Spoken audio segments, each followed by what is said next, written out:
Special കിച്ചണിലേക്ക് സ്വാഗതം. ഞാനിന്ന് ഇവിടെ ഉണ്ടാക്കാൻ പോകുന്നത് ഒരു ചിക്കൻ വറ്റിക്കുന്നതാണ്. അതിന് വേണ്ട ഇൻഗ്രീഡിയൻസ് എന്തൊക്കെയാണ് നമുക്ക് നോക്കാം. ഞാൻ ഇവിടെ സവോള എടുത്തിരിക്കുന്നത് 2 സവോളയും പിന്നെ കാന്താരിയാണ് എടുത്തത്. അത് ഞാൻ ചതച്ച് വെച്ചിട്ടുണ്ട്. കുരുമുളകും മഞ്ഞൾപ്പൊടി ഉപ്പും എണ്ണയും ഇത്രയും ആണ് നമുക്ക് ആവശ്യമായിട്ടുള്ള ഇൻഗ്രീഡിയൻസ്. അപ്പം നമുക്കിത് എങ്ങനെ ഉണ്ടാക്കാൻ നോക്കാം. പാൻ വെച്ചിട്ടുണ്ട്. ഇനി അതിലേക്ക് നമുക്ക് വെളിച്ചെണ്ണ ഒഴിച്ചു കൊടുക്കാം. കുറച്ച് വെളിച്ചെണ്ണ. പാൻ ചൂടാകുമ്പോൾ നമുക്ക് ഈ ഉള്ളി ഒന്ന് വാട്ടിയെടുക്കാം. ഇട്ട് കൊടുക്കാം.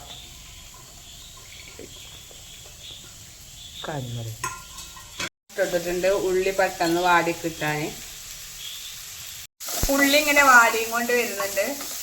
ഇതിലേക്ക് നമുക്ക് ഈ ചതച്ച് വെച്ച കാന്താരി ചേർത്ത് കൊടുക്കാം.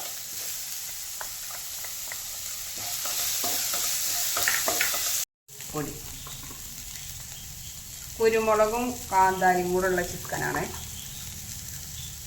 എരിവിന് വേണ്ട കുരുമുളക് പൊടി ഇട്ട് കൊടുക്കുന്നുണ്ട്. മഞ്ഞപ്പൊടി,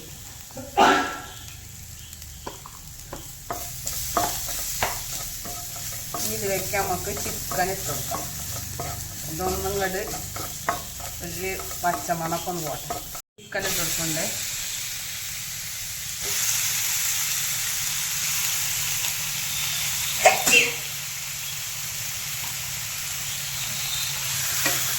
ചിക്കൻ ചേർത്ത് കൊടുത്തിട്ടുണ്ട്.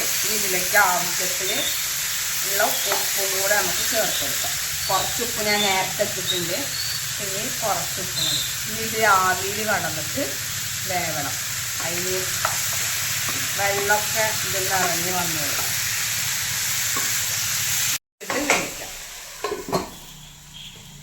അങ്ങനെ ഇവിടെ കാന്താരി ചിക്കൻ റെഡി ആയിട്ടുണ്ട്.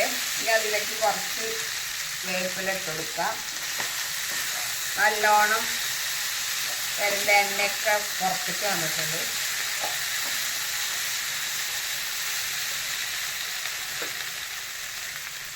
കാന്താരി ചിക്കൻ അങ്ങനെ ഇവിടെ റെഡി ആയിട്ടുണ്ട്. എല്ലാവരും ഇത് ട്രൈ ചെയ്ത് നോക്കണം. നല്ല ടേസ്റ്റി ഉള്ളൊരു ചിക്കനാണ്. എല്ലാവരും സപ്പോർട്ട് ചെയ്യണം. ഞങ്ങളെ ചാനൽ സബ്സ്ക്രൈബ് ചെയ്യണം. എത്രയും പെട്ടെന്ന് ഉണ്ടാക്കാൻ പറ്റുന്നൊരു ഡിഷാണ്. Bye bye.